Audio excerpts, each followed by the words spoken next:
Boa tarde a todas e a todos que estão aqui. Antes de me apresentar, eu gostaria muito de agradecer o convite, a parabenizar a Câmara por esse projeto super bacana. É uma honra estar aqui com vocês hoje, poder ajudar de alguma forma, poder contribuir com esse assunto muito pesado, né, de se falarem muitas vezes. A gente vai tentar tornar ele da maneira mais leve possível. A gente trouxe aqui em forma de bate-papo para a gente conseguir que vocês participem também e que seja uma tarde muito bacana. Bom, eu sou a Suzana Facchini, sou advogada, nasci e cresci aqui em Dumont, acredito que algumas pessoas aqui já me conhecem.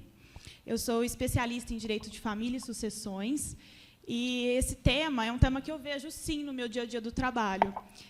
Algumas violências, como o Alex até falou para a gente, são vários tipos de violência que a gente tem, né? Não só a violência física, e no meu trabalho eu vejo vários tipos de violência, porque muitos casamentos chegam ao fim por conta da violência, mas nem todos os casamentos que têm violência chegam ao fim. Por isso que nós estamos aqui hoje, para tentar ajudar as mulheres nessa situação tão difícil que a gente sabe que muitas pessoas vivem.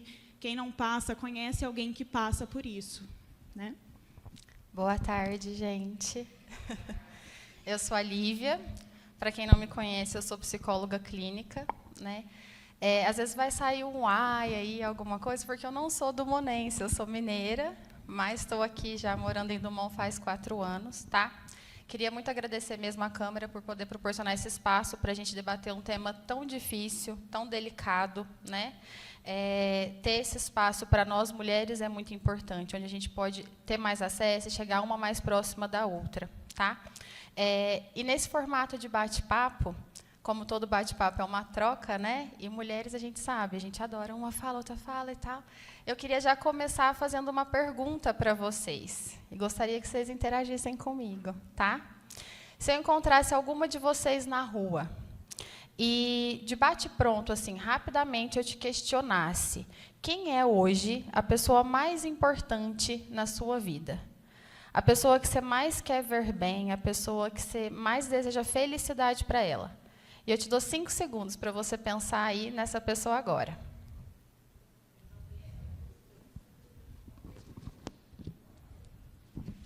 Todas pensaram? Sim? Alguém se habilita a me falar o nome dessa pessoa? Alguém mais? Você? Patrícia, minha mãe. Alguém mais? Quem? Seus netos? Seu pai? Ótimo. Vai, mãe, fala que sou eu.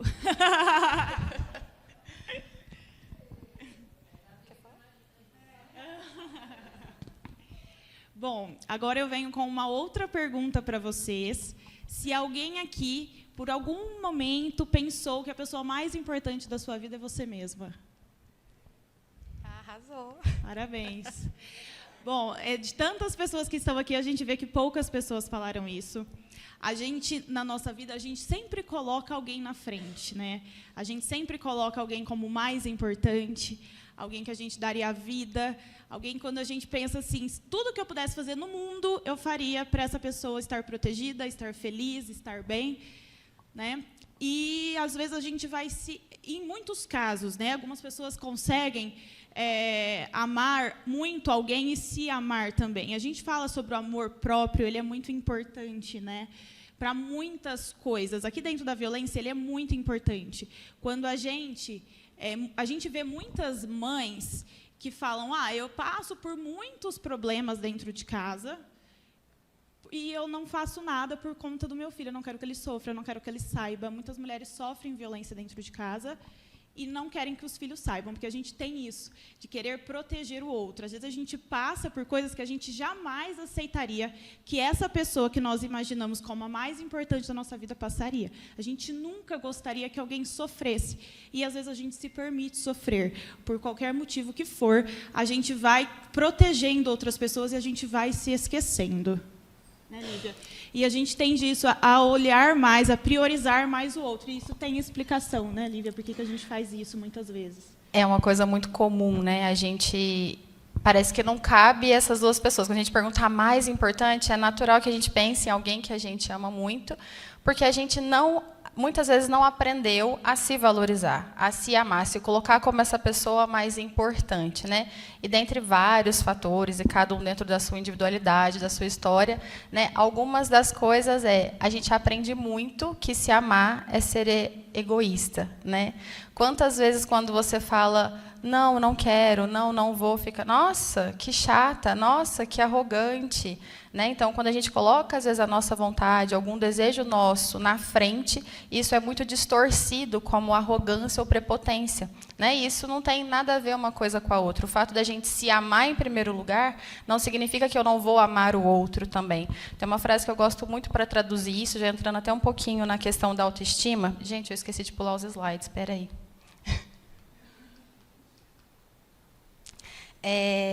Eu ensino o outro a me amar da forma como eu me amo. Eu ensino o outro a me amar da forma como eu me amo. Né? O que essa frase mostra para nós? A forma como eu me dou amor, a forma como eu me dou respeito, a forma como eu me vejo, muitas das vezes é a forma como eu vou permitir que, às vezes, o outro chegue até mim, a forma como, às vezes, eu vou limitar alguém estando comigo ou não. É muito importante a gente pensar sobre isso, porque a autoestima, a gente tem muito essa visão de que é a questão da imagem, né, do corpo, da beleza. E é muito, muito além disso, né? A autoestima ela é uma construção interna daquilo que eu vejo de mim. Qual é o meu valor? O que eu mereço para mim? O que eu construo dentro de mim? Lívia, onde que surgem essas construções? Onde que a gente vai construindo aquilo que a gente é, o valor que a gente tem? Né? Muito na nossa infância. Né? Esse período da nossa vida ele é extremamente importante, onde a gente vai construindo as nossas experiências e elas não necessariamente vão determinar o nosso futuro, mas ela tem uma grande influência. Né? Por que é tão importante a gente falar sobre autoconhecimento, sobre a questão da terapia, sobre a questão da autoestima? Porque conforme a gente vai acessando a nossa história, a gente vai podendo pensar e questionar os lugares que a gente está, os ambientes que a gente se coloca. Né? O ambiente em que a gente nasce, que a gente cresce, ele tem uma influência muito forte sobre nós. Né? Imagina aí, então, uma criança que sempre chega para os pais, olha meu desenho, olha que legal que eu fiz hoje, e os pais estão sempre assim, tá, ai que bobeira, menino, passa, tá bom, passa para lá. Está sempre menosprezando aquilo, não dando importância, não dando um afeto genuíno. O que essa criança ela pode aprender? Nada do que eu faço, nem todo o esforço que eu faço, eu tenho um reconhecimento. Ou seja, tudo do outro parece que é mais importante do que eu mesmo. Está aí uma das coisas que a gente vai aprendendo e a gente vai carregando. E muitas das vezes a gente passa a vida toda se esforçando, sempre fazendo mais, e parece que a gente nunca está satisfeito, nunca pode se valorizar. Né? E nessa questão da violência, quantas a geração, né, assim, dos meus pais, hoje a gente já fala bastante sobre isso, mas quantas vezes a gente já ouviu? Eu te bato, mas é por amor. Né? O que vem de aprendizado nisso? O amor ele vem junto com uma agressão. O amor ele vem junto com uma violência. Então, conforme eu vou crescendo e vou me colocando em ambientes violentos, é como se aquilo fosse natural para mim. Eu começo a distorcer aquilo que é amor, daquilo que é um descuido. Né? Eu coloquei até no slide a importância do discernimento, justamente por isso. Tem algumas linhas na nossa vida que são muito tênues. Se a gente não tomar cuidado, isso extrapola algum limite, e aquilo que parece que já não é mais. Né? Então, estar nesses lugares onde a gente é sempre desvalorizado, onde a gente está sempre sendo desmerecido, será que é um ambiente que a gente merece? Será que é um ambiente que a gente precisa estar? Né? E isso, muitas vezes, vem da nossa construção mesmo, familiar, social, por isso é tão importante a gente estar atento a essas coisas. Né? Nem todo amor merece ser vivido. Né? A gente acha que a qualquer custo precisa preencher, às vezes, algum vazio, alguma coisa assim. E tem um exemplo, que a gente estava falando de se priorizar, de se colocar em primeiro lugar, que eu gosto muito. Alguém aqui já andou de avião? Sim?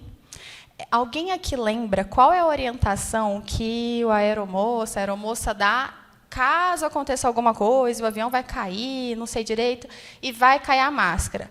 Alguém lembra qual é a primeira recomendação? Por que isso?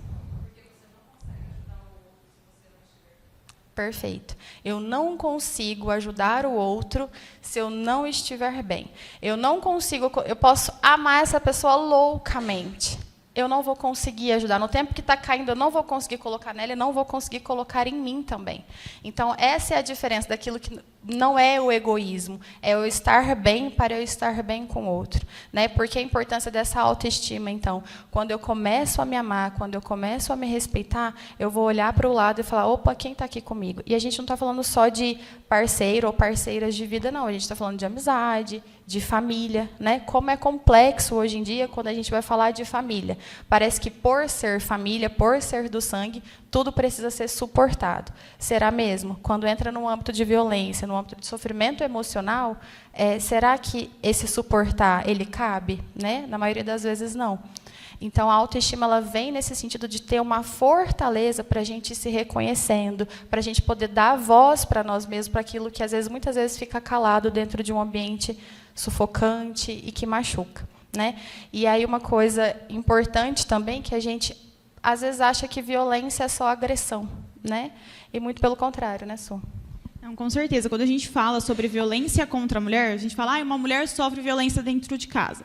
A gente automaticamente já pensa que ela apanha, que tem agressão física. Em muitos casos é assim, né? Na maioria dos casos, na verdade.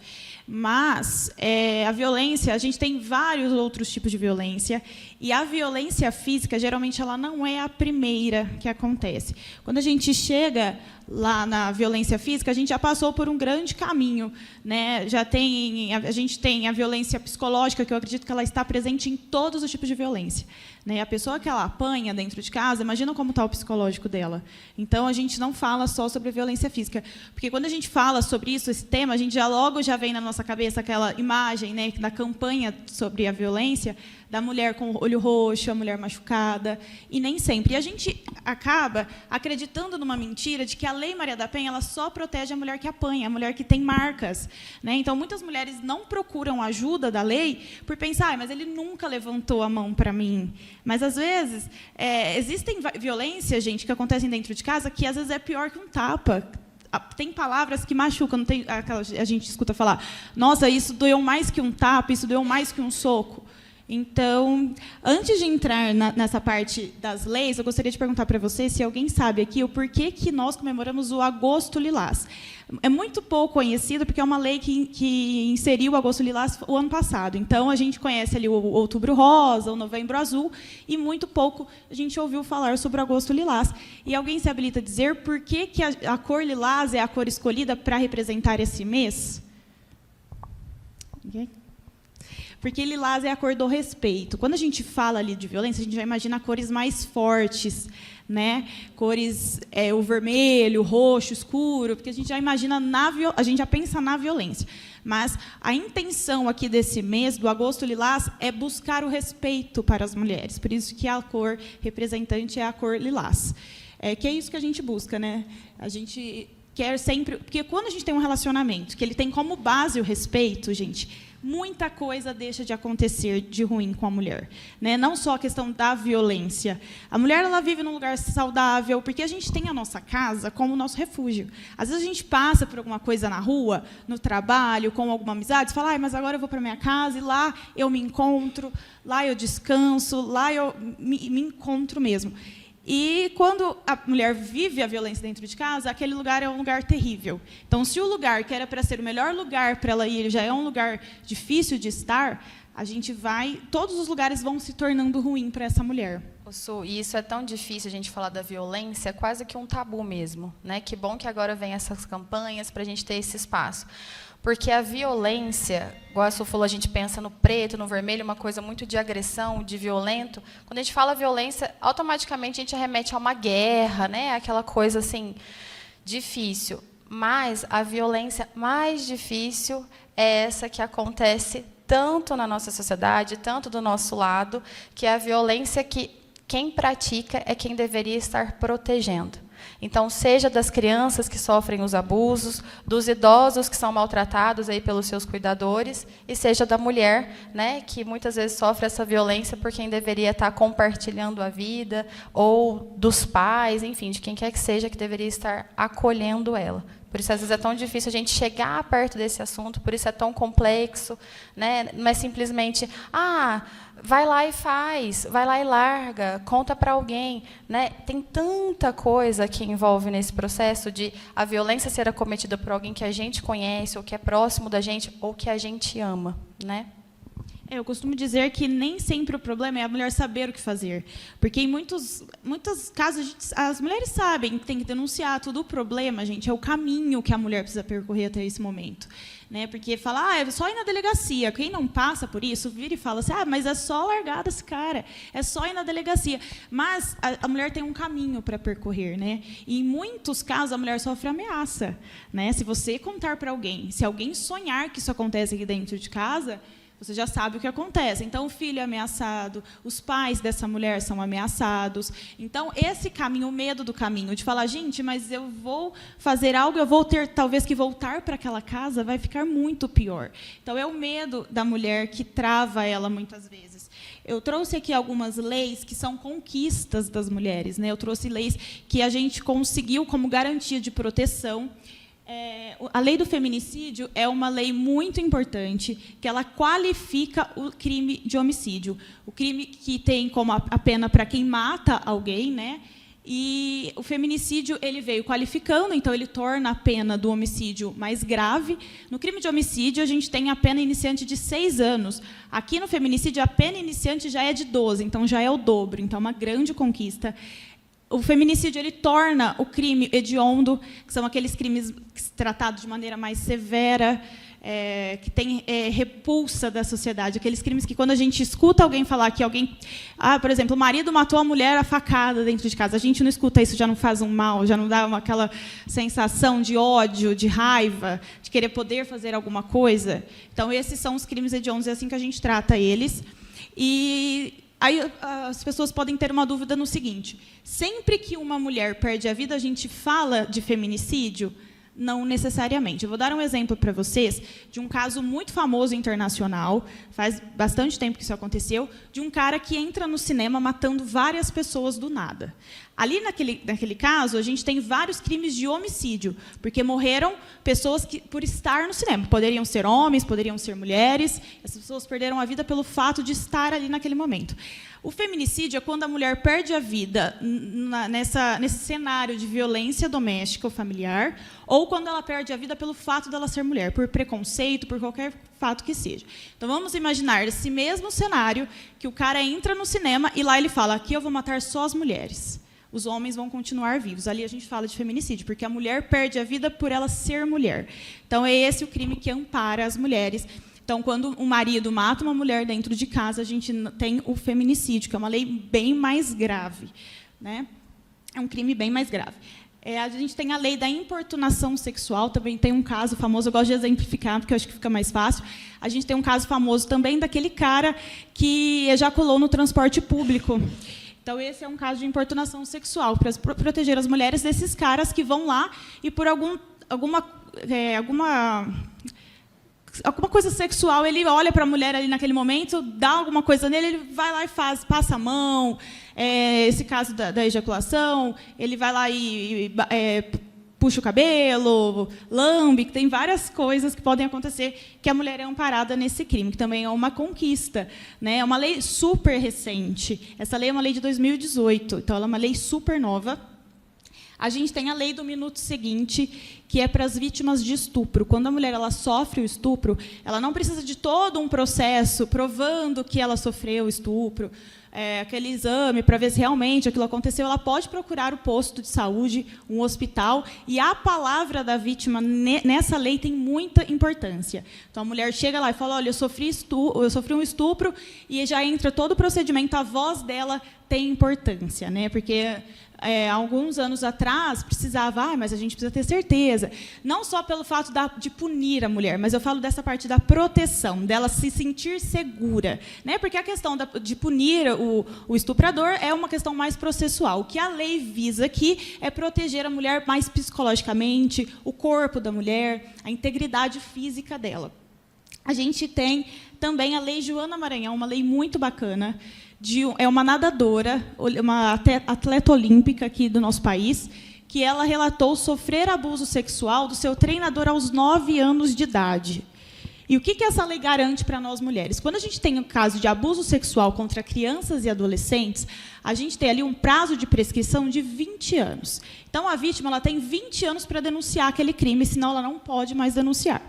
E qual que é a garantia que essa lei trouxe para nós? Que podemos começar a contar o prazo da prescrição quando a mulher completa 18 anos. Então, a mulher tem até os 38 anos de idade para denunciar. Mas por que disso? Quando a gente tem uma violência dentro de casa, às vezes a criança ela é abusada pelo pai, pelo padrasto. Pensa no que é isso para uma pessoa. Às vezes ela até completa a maioridade, mas imagina o que é denunciar um crime desse. Primeiro que é o pai. Às vezes, mesmo que tem todo um sentimento por trás, né, um pai que faz isso com o filho já não tem tanto aquela relação de pai e filho mais. Mas é a sociedade. E a mãe? E será que eu vou ter apoio das pessoas? Será que as pessoas vão me julgar? Será que elas vão falar, nossa, mas só agora ela vai fazer algo? Será que aconteceu alguma coisa e ela ficou com raiva dele? Então, as pessoas precisam percorrer um caminho. E muitas mulheres têm coragem de denunciar esse crime só quando elas entram num relacionamento. Né? Que às vezes ela tem um parceiro que apoia ela. Porque às vezes ela precisa, mesmo tendo passado por tudo isso, ela precisa continuar dentro daquela casa. E como que você denuncia um pai que você vai continuar morando ali? Né? Às vezes você não tem para onde ir. Aí você tem um pai que te abusou, que às vezes ele continua abusando, e você vai fazer o quê? Aí você precisa, né, é um processo muito psicológico, né, Lívia? Que a pessoa precisa passar para denunciar um crime desse. Isso é muito sério. Quando a Su foi me contar mais específico da lei, né, eu achei um ganho muito importante. Justamente para isso, né, para ter esse processo, às vezes, de maturação. Então, antes era até os 18, às vezes a mulher, né, não tinha essa oportunidade, não tinha essa força, essa voz para conseguir denunciar alguém que abusou dela, que agrediu, enfim, o que quer que seja ali nesse tipo de situação. Então, a gente volta naquilo que a gente estava falando, o quanto é complexo a violência contra a mulher, porque não tem a ver só com o parceiro ou com quem quer que agride, mas, às vezes, um pai, um parente. Né? Quando a gente fala sobre violência doméstica, a gente não fala só na relação marido e mulher, tá, gente? A violência doméstica, ela abrange também a violência ali do pai contra o filho, de um irmão contra o outro, porque já teve casos de empregadas domésticas serem amparadas pela Lei Maria da Penha. Por quê? Ela está dentro do ambiente familiar. Então, ela sofreu uma agressão, seja sexual, seja física, seja psicológica, dentro do ambiente familiar, que ela está ali todos os dias. Então, ela cria um vínculo de afeto com aquela família. Então, a lei ampara também.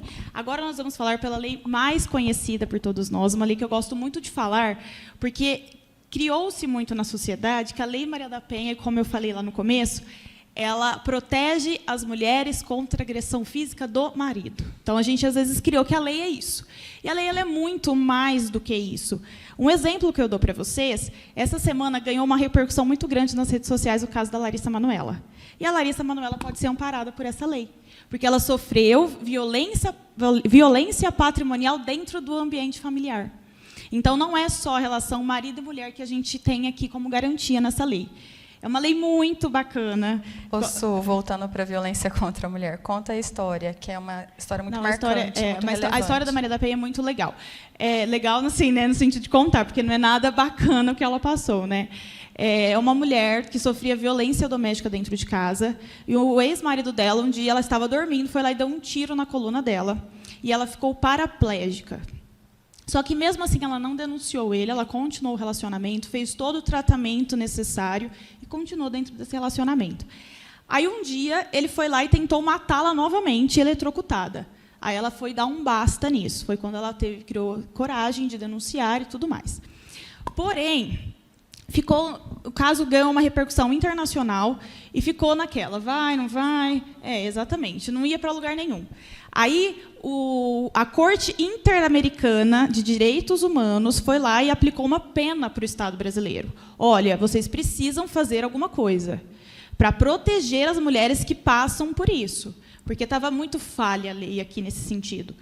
Aí criaram medidas, foi aí que foi criada a lei, que levou o nome dela, e foram criadas outras medidas também de proteção à mulher. É uma lei que abrange muitas coisas e muitas pessoas, né? Não só aquela relação, conforme eu falei, a relação marido e mulher.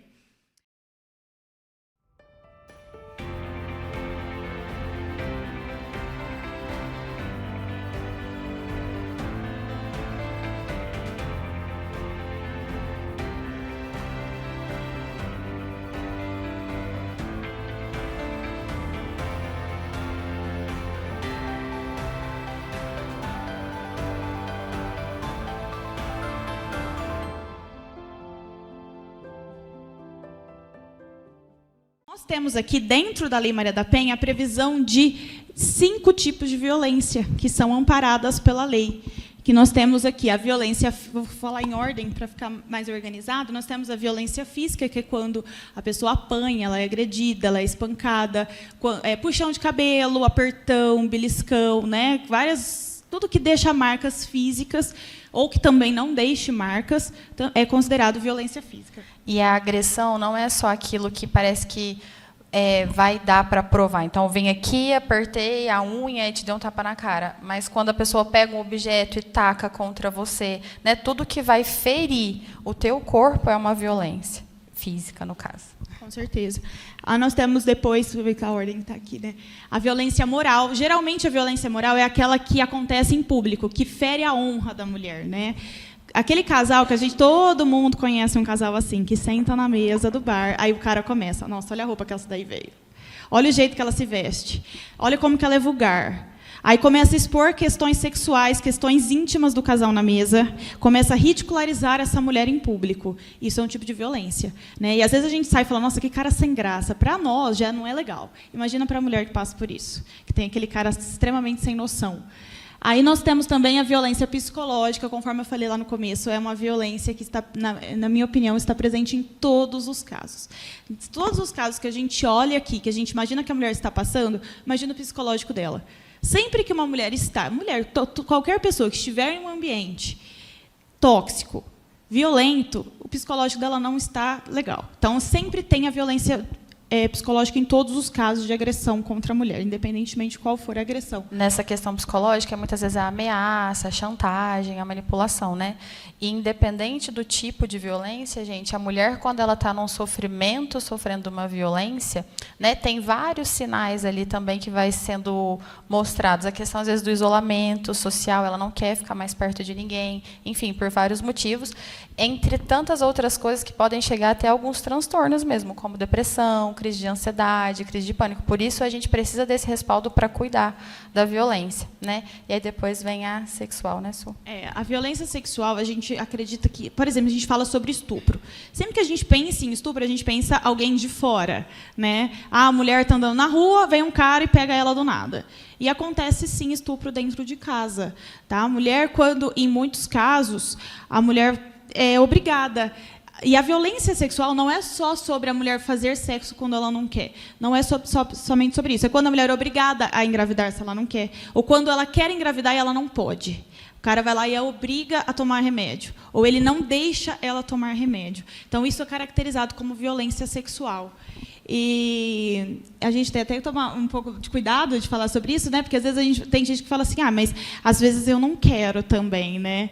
Então a gente tem que entender, se às vezes você faz algo que você não quer, dentro do casamento a gente às vezes faz, né? Quem é casado aqui sabe, a gente fala, eu não queria alguma coisa, qualquer coisa, não só nesse sentido, né? A gente fala, eu não queria sair hoje, mas a gente abre mão. Casamento é isso, relacionamento é isso, né? Opa, tá aqui.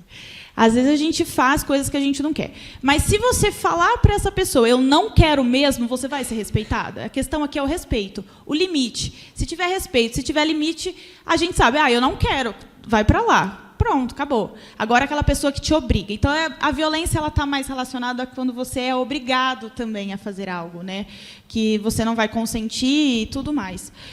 E temos, por último, a violência patrimonial, que é aquela mulher que é privada do dinheiro, né? Ou porque o marido não deixa ela trabalhar fora, por questões de ciúme ou qualquer outro motivo que seja, e mesmo assim ele não dá dinheiro para ela para fazer as coisas básicas, coisas que ela gostaria de fazer. Quando a mulher trabalha fora, o marido retém todo o dinheiro. Aqueles casos que, por ciúme, o cara quebra todos os utensílios de trabalho da mulher. Entra, por exemplo, a cabeleireira, ele entra no salão, quebra tudo. Isso é violência patrimonial, porque ele impede a mulher de ganhar dinheiro, né? Então, quando o cara destrói documentos pessoais da mulher, também é caracterizado aqui como violência patrimonial. E conforme eu falei para vocês, não precisa ser só... A gente fala muito isso, marido e mulher, né, para dar exemplo, mas pode ser... que nem no caso da Larissa Manoela, a mãe e o pai fazendo violência patrimonial. Então, sempre que a pessoa ela não tem acesso a bens, a valores, a coisas que ela gostaria de ter, a gente fala sobre violência patrimonial.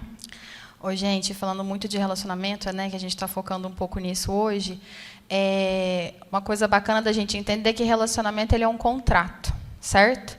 Então, você vai casar, literalmente, você vai lá assinar no cartório, um papel, tudo mais, né?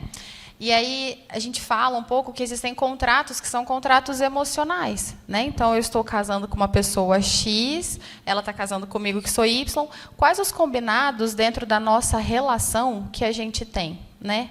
A violência, ela não cabe em nenhum contrato de casal, de relação, né? A violência não pode ser uma cláusula. Então, uma coisa que a gente estava até conversando muito é sobre os combinados. Existem coisas dentro de um relacionamento que precisa ser um combinado. Aquilo que não está combinado, que extrapola e que vai para um lugar de violência, né? Então, já tem tudo ali para ser um contrato que precisa ser repensado, porque está machucando. E aí, nisso, a gente traz um pouquinho a questão do ciclo da violência. Espera aí, gente.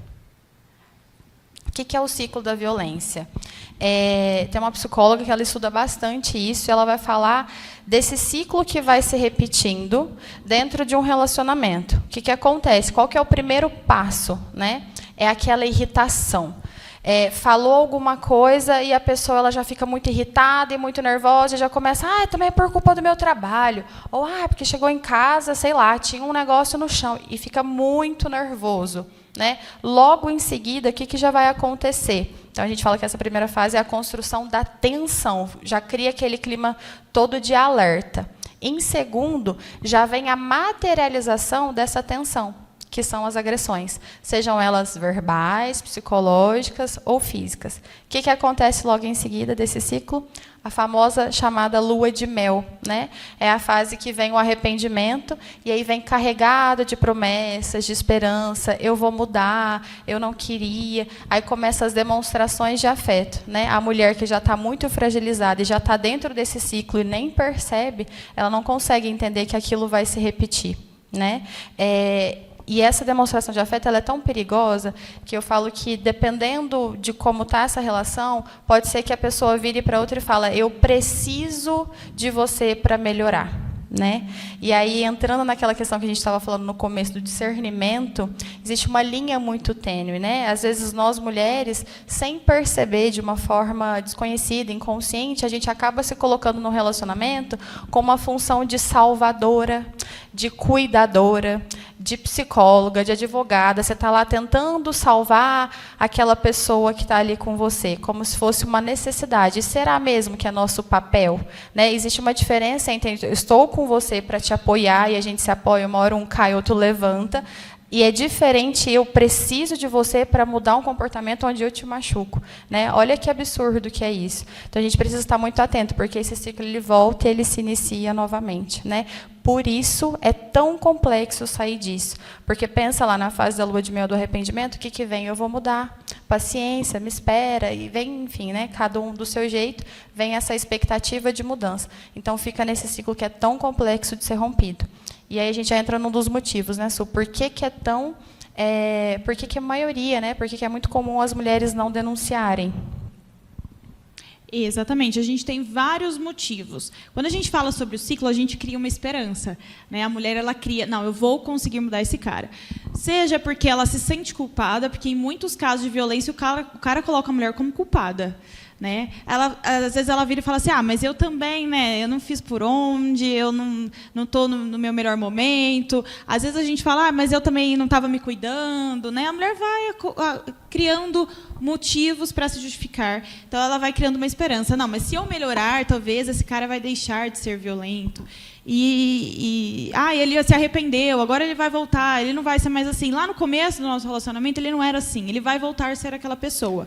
Só acrescentando, aí entra a autoestima. Muitas das vezes a mulher ela se sente culpada. Se eu fizer diferente, ele vai parar? Então foi porque eu fiz tal coisa. Não, gente, isso é comum, né? A gente ouve, a culpa não é da vítima. A culpa não é da vítima, entra muito forte nesse lugar, né? Então, muitas das vezes fica confuso dentro dela. Ela é a vítima e ela se sente culpada, né? Então, é um sentimento que precisa ser muito trabalhado, muito bem pensado mesmo para ela conseguir sair desse lugar. Eu acredito que o maior motivo é o medo. Seja o medo da violência dentro de casa piorar, seja o medo da ameaça que ela já vem sofrendo, o medo do julgamento das outras pessoas, né? Muitas pessoas falam, mas eu vou lá na delegacia e todo mundo vai saber. principalmente uma cidade pequena como a nossa, né? Que ainda tem gente que ainda vai falar assim, que culpa a mulher. A gente vê, às vezes a gente escuta alguém falando sobre algum caso de violência e fala, mas também ela não faz nada, vai jogando. Então a mulher cria isso, a gente vai criando isso, de que se eu não fizer nada, depois a culpa vai ser minha. E todo mundo vai falar, mas ela deveria ter feito algo antes, não poderia ter deixado de chegar a esse ponto. Então a mulher tem medo do julgamento, né? Ela vai se colocando como culpada, então ela tem medo do que as outras pessoas vão falar dela na cidade. O medo, tem a questão da ameaça, não tem apoio. Às vezes a própria família não apoia, isso acontece também. Mas às vezes o agressor cria na vítima aquela ideia de que assim, se você sair daqui, você não tem ninguém. Ninguém vai te ajudar, ninguém vai te apoiar, todo mundo vai achar que você é louca, né? Então vai criando só eu isso. te amo. Só eu que te amo, só eu faço tudo por você, ninguém está nem aí para você, olha, ninguém te liga, ninguém te procura, porque essa pessoa ela vai se isolando. Muitas pessoas que sofrem violência, ela vai se isolando, porque o ambiente dos amigos já não é tão mais agradável, por vários motivos, né? Porque ela vai criando que ela não vai contar. A gente vê, quando você está numa roda de amigos, ninguém chega e fala assim, nossa, ontem eu apanhei. Ninguém fala isso. Quem sofre violência não conta para as pessoas e vai se fechando, né? Ela vai vendo, mas o que tem de errado em mim que essa pessoa não passa por isso e eu passo? Ela vai se culpando, ela vai criando um ciclo, né, de culpa em cima dela, ela vai se isolando e nisso ela vai criando que realmente ninguém se importa com ela, que se ela sair dali ela não tem ninguém, né? E dependência econômica e financeira. Econômica e financeira não, né? A mesma coisa, emocional e financeira. O agressor, em muitos casos, ele cria a mulher dependente dele. Você não vai trabalhar e ele vai criando isso. Ela não vai sair daqui, porque se ela sair daqui, quem vai ajudar ela? Como ela vai se reerguer de novo? Então, isso já faz parte da violência. Quando a mulher ela não pode trabalhar. Existem mulheres que não trabalham por outros motivos, né? Às vezes, o casamento dela, se é um acordo, o casamento é saudável, a mulher não trabalha, né? Só que ela não tem a violência patrimonial e nem outro tipo de violência, tudo bem. O problema é quando tem violência. Quando o motivo da mulher não trabalhar fora já é um caso de violência. E a mulher vai ficando dependente dele e ela não sai dali por isso, ou a dependência emocional. Eu não vivo sem ele. Eu não sou nada sem esse cara. E ela vai aceitando, né, criando aquilo como vai melhorar, vai passar, eu sou forte. Às vezes ela vai se criando numa cena de eu sou forte, eu vou aguentar passar por isso. E muitas mulheres passam por conta dos filhos. Né? Eu vou poupar o meu filho disso. Eu não quero nunca que meu filho saiba que eu passo por isso. Se eu largar desse cara, meu filho vai crescer sem família. A gente escuta muito isso, né, Lívia? E que ambiente que seu filho está vivendo? Às vezes você até consegue esconder. Né? Existem casais que escondem a violência dos filhos, conseguem. Mas essa mãe e esse pai vão ser felizes? Esse lugar que a criança está crescendo é um lugar saudável para ela estar? Né? Se eu não me cuido, como eu vou cuidar do outro? Né?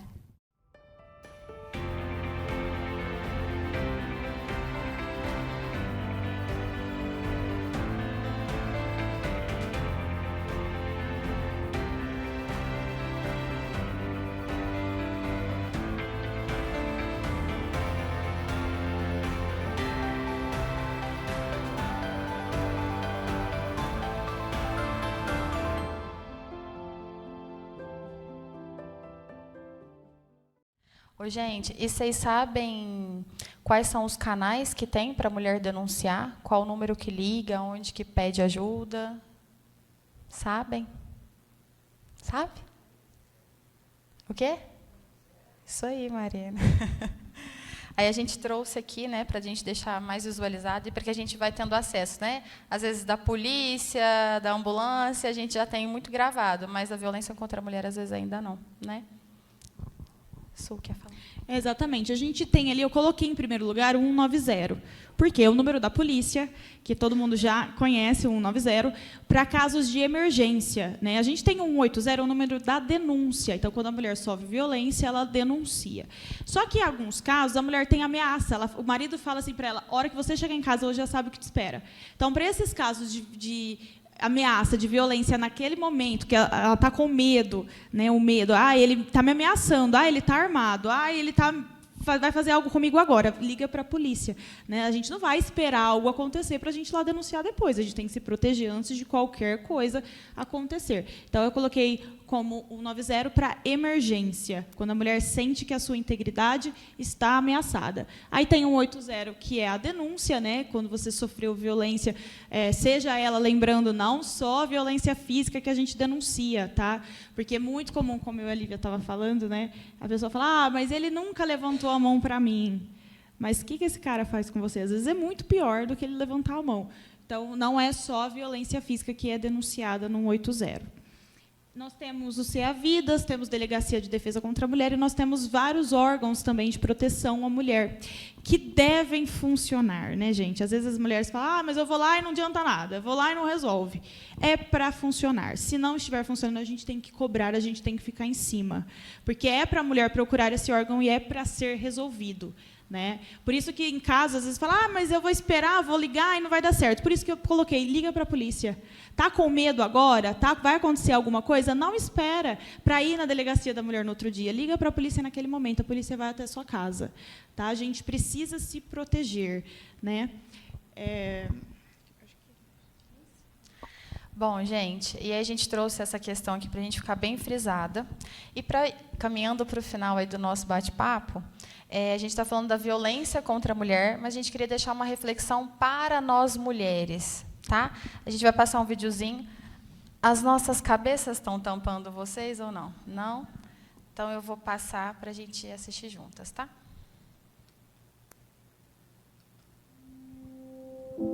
Sei que a gente se acostuma, mas não devia. A gente se acostuma a morar em apartamentos de fundos e a não ter outra vista que não as janelas ao redor. E porque não tem vista, a gente logo se acostuma a não olhar para fora. E porque não olha para fora, logo se acostuma a não abrir de todo as cortinas. E porque não abre as cortinas, logo se acostuma a acender cedo a luz. E à medida que se acostuma, esquece o sol, esquece o ar, esquece a amplidão.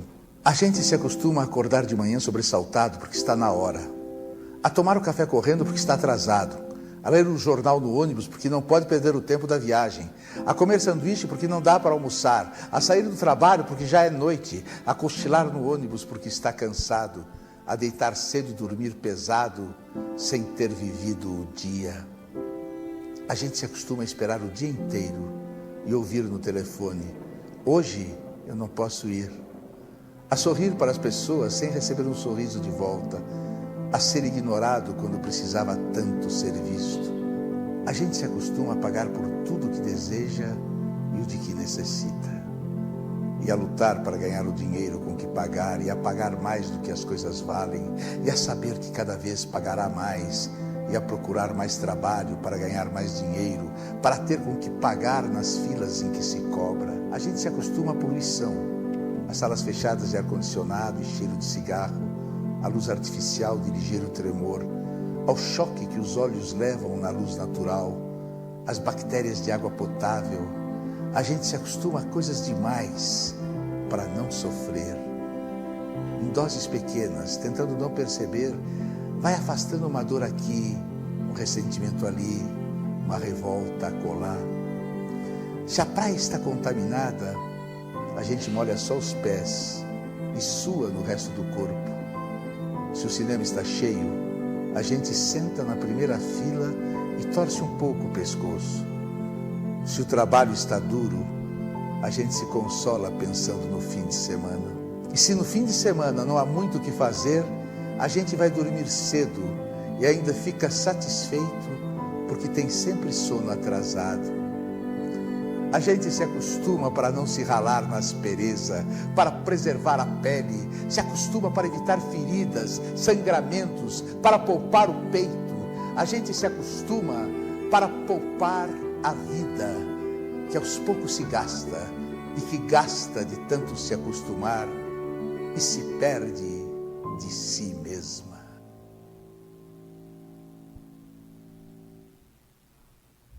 Deu para entender? Deu? Alguém quer compartilhar o que sentiu assistindo esse vídeo?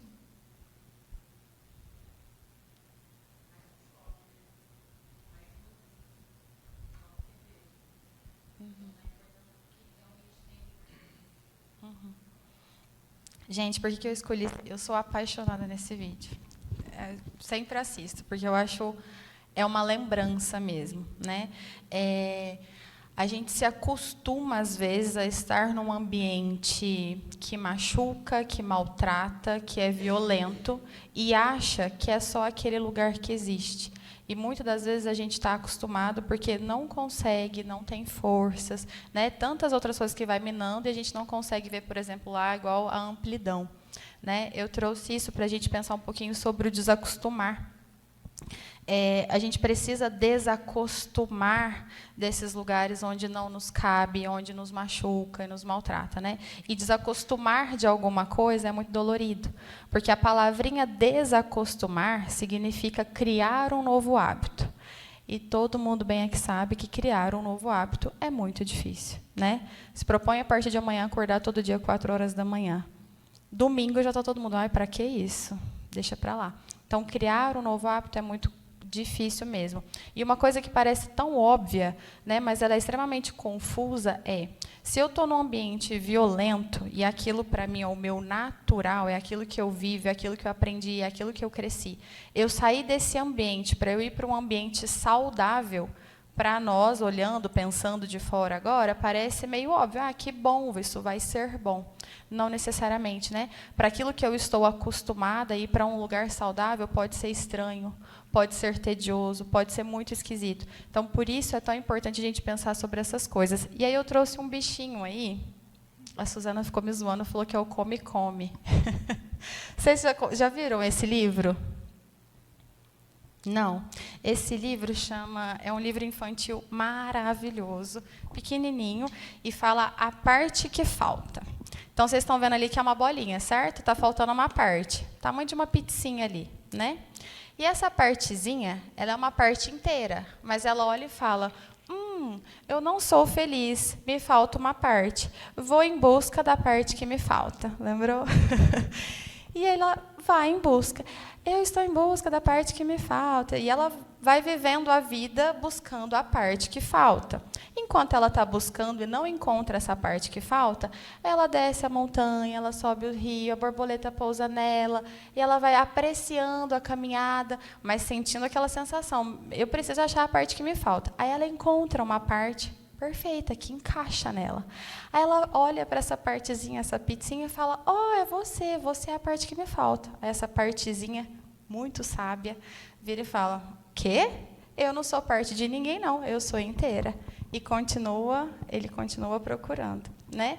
Até que ele encontra de novo outra partezinha e fala, é você é a parte que me falta. Essa parte, não sei, talvez seja. Ela está ali, sem autoestima, sem saber quem ela é. Eles se encaixam. E se encaixam perfeitamente, que vira uma bolinha. A bolinha redonda pega uma velocidade gigante, porque enquanto ele está nessa parte que falta, ele vai andando mais devagar, concorda?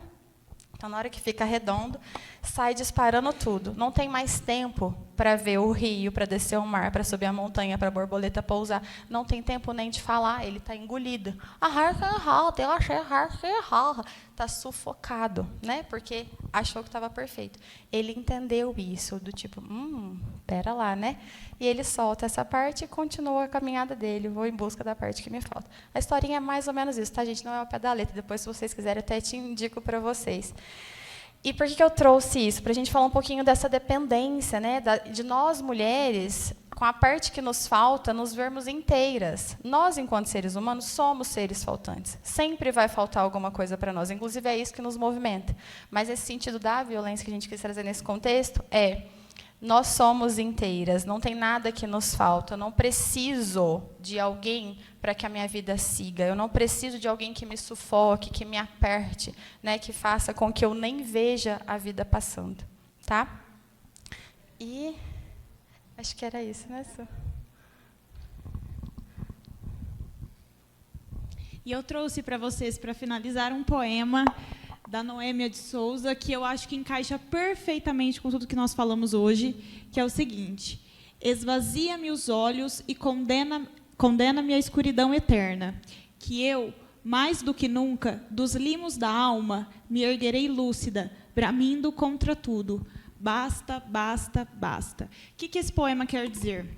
A mulher, quando ela está dentro do ambiente triste, violento, tóxico, ela vai perdendo o brilho, ela vai deixando de ver as coisas boas da vida, ela vai perdendo a luz, né? E ela vai ficando naquela escuridão, ela vai perdendo a esperança, né? Vai vivendo na escuridão eterna. E um dia que ela olha para ela mesma, que ela enxerga que ela é capaz, que ela é forte, que ela não precisa estar em determinados lugares, independentemente do motivo que for, ela vai se reerguendo. Então, ela se ergue lúcida, gritando contra tudo. Basta, basta, basta. E aí o que a gente deseja que fique como mensagem para hoje, né? Que a gente consiga dizer basta para aquilo que não nos cabe, para aquilo que não nos serve, né? Que a gente consiga olhar para outra mulher que está do nosso lado e realmente, verdadeiramente, se solidarizar, né? Ter essa empatia. Existe tanto essa questão hoje também falada, né, da rivalidade e tudo mais, que a gente possa olhar para outra mulher e reconhecer ela como uma mulher que também carrega as nossas dores, que também tem as suas histórias, né? Acho que a gente precisa muito disso hoje em dia.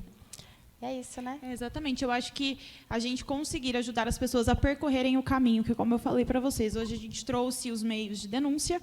Muitas pessoas já sabiam um ou outro, sabem que, num caso de perigo, liga para a polícia. Muitas pessoas sabem disso, mas o problema é o caminho. É isso que traz dor, é isso que é difícil. É isso que a luta é muito grande, para as mulheres conseguirem percorrer o caminho tão difícil, que é sair do ciclo de violência para denúncia, para conseguir punir aquela pessoa que tanto traz terror para a vida dela, né? Esse é o problema, porque às vezes tem amor, né? Ah, não tem como amar alguém, mas que está praticando violência, mas às vezes o amor está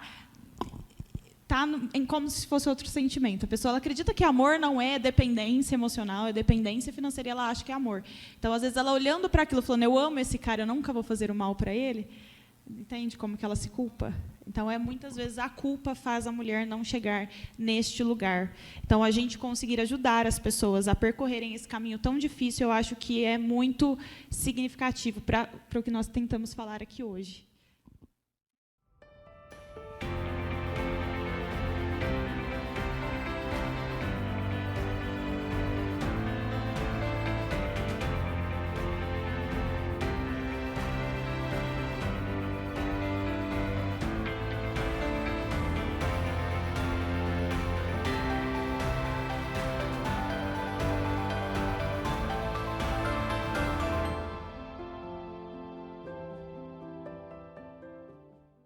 Gente, alguma dúvida? Alguém quer compartilhar alguma coisa?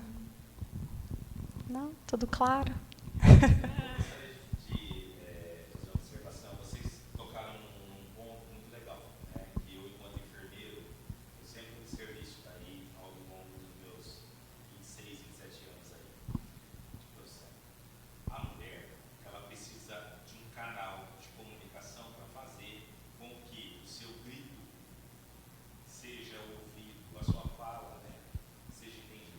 O que eu vejo a nossa maior dificuldade ainda, né, são os meios de comunicação.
Ô, Alex, tão importante isso que você está trazendo, né? Porque a gente entra numa questão social mesmo.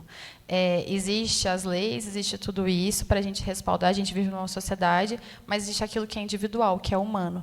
Então, quando eu entro num lugar e eu falo algo e alguém zomba de mim, né? Independente do lugar que seja, se eu estou numa delegacia, se eu estou no hospital, se eu estou na escola, se eu estou na academia, qualquer lugar que seja, e alguém zomba de mim, onde é que começa aquilo ali? De que questão a gente está falando? Né, de que desvalidação a gente está falando? A gente está falando de um respeito, não precisa às vezes ser a violência em si, mas é o desrespeito, né, a questão de desmerecer o outro. Então a gente entra numa questão muito importante e por isso essas campanhas cada vez mais para a gente poder ter essa voz e fazer com que esses canais sejam eficientes, né? E o grupo de apoio para mulheres é muito importante. A gente tem uma questão aí social em relação às mulheres muito grande. Então ter esses grupos de apoio para não ficar limitado somente à lei, mas ter esse respaldo psicológico, esse amparo psicológico e tudo isso, né? Exatamente, e por isso que aquela lei do minuto seguinte ela é muito importante. Quando a gente fala assim por cima, a mulher poder chegar no hospital e já relatar que ela sofreu um estupro e já ter medidas ali para ela de proteção, porque às vezes ela vai passar por um órgão e ela vai ser desmotivada. Né? Porque tem gente ali despreparada. Em todos os lugares existem pessoas que estão ali pelo dinheiro. Né? Porque numa delegacia da mulher, por exemplo, tem que ter pessoas preparadas para receber esse tipo de coisa, e não necessariamente isso acontece. Né? Às vezes a pessoa chega lá mal atendida, já fala, eu fui embora, demorou para me atender, eu fui embora. Aí cheguei lá, ficou todo mundo me olhando, aí eu fui embora. Né? Então, eu acho que, além de ter essas medidas, né, conforme você falou, de ensinar também como... Porque a gente criou essa questão de violência contra a mulher é agressão física, e a gente tem isso em muitos lugares. Então, aí, às vezes, a pessoa vê uma violência psicológica e ignora. Nunca apanhou, não é violência. Então, se a pessoa chega na delegacia relatando uma violência sexual, relatando uma violência patrimonial, uma violência psicológica, ela não tem amparo, porque a pessoa fala, mas ele nunca te bateu? Você está reclamando do quê? Entendeu? Gente, isso não tem cabimento. Vai esperar a pessoa ser agredida para ela poder fazer algo? Vai esperar o cara tentar matar a mulher, ele deixar marcas na mulher? E quando a mulher chega na delegacia, às vezes liga até, gente. Já ouvi casos de pessoas ligarem para a polícia e a polícia falar assim, mas é coisa de marido e mulher. Eu já ouvi isso, gente. Então, vai esperar. E depois falar, aí acontece, e aí?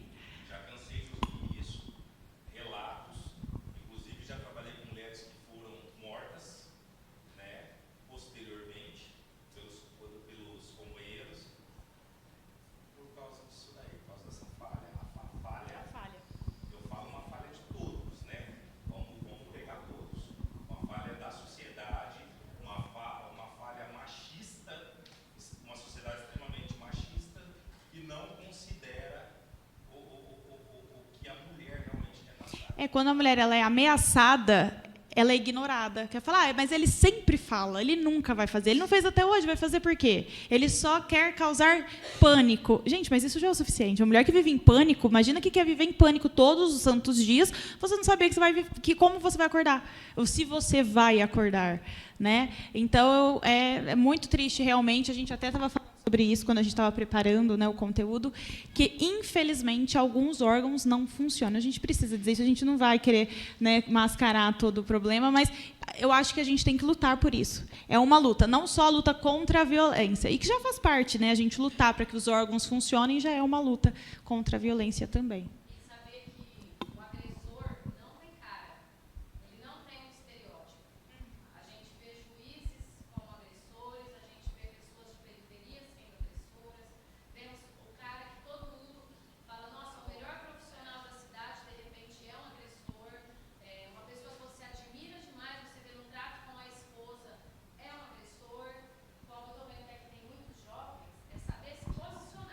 Entrou em um relacionamento, como a Lívia falou.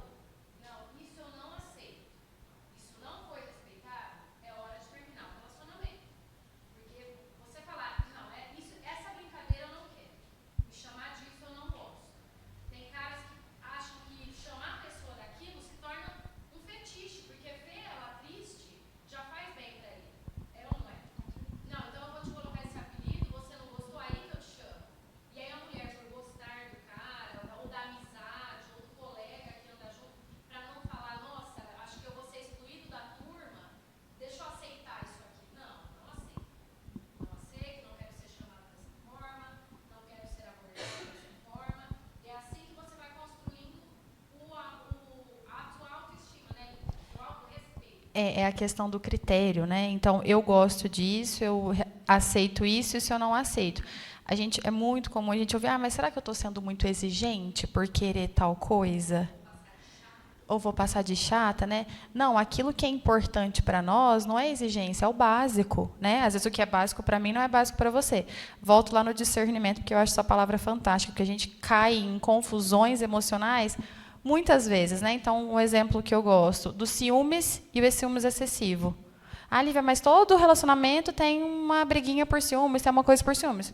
Tá. Uma coisa é ter ciúmes, uma coisa é ter aquilo que excede um limite e que vai para um lugar que já não é mais saudável. Uma coisa é eu sentir ciúmes porque a gente se arrumou e está toda linda e o parceiro vira e fala, nossa, você está muito linda, fiquei com ciúmes. Ok, é um sentimento que brota, a gente não escolhe aquilo que a gente vai sentir, né? Mas a gente controla o comportamento que a gente vai ter. Então, sentir ciúmes, você está muito linda. Ok, que bom, lá, a gente pode até fazer um bom uso disso. Diferente de, nossa, você se arrumou para quê? Você está muito linda, estou com ciúme, você não vai sair de casa mais, onde que você pensa que você vai? Estou te trancando aqui dentro.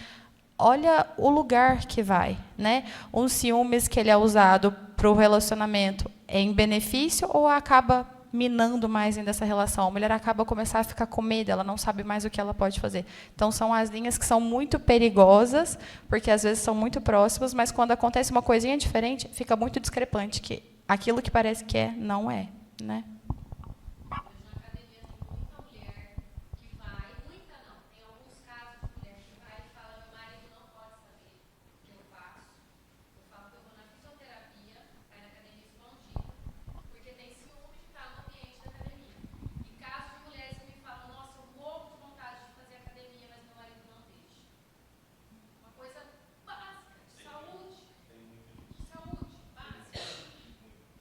É a linha do limite, a linha do respeito, que quando a gente... Porque a gente tem uma linha, né, do relacionamento, ele tem uma linha no meio.